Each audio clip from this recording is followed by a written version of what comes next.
ইনসাফের মার্কা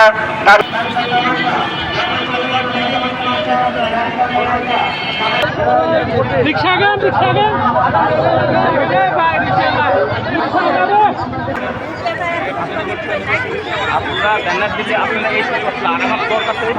কোথায় আসলে নারীরা কতটা স্বাধীনভাবে কাজ করতে পারবে এই প্রশ্ন কিন্তু আমি শাহনাজ শেলি, নাটোর জেলা মহিলা বিভাগের সাংগঠনিক দায়িত্বশীলা।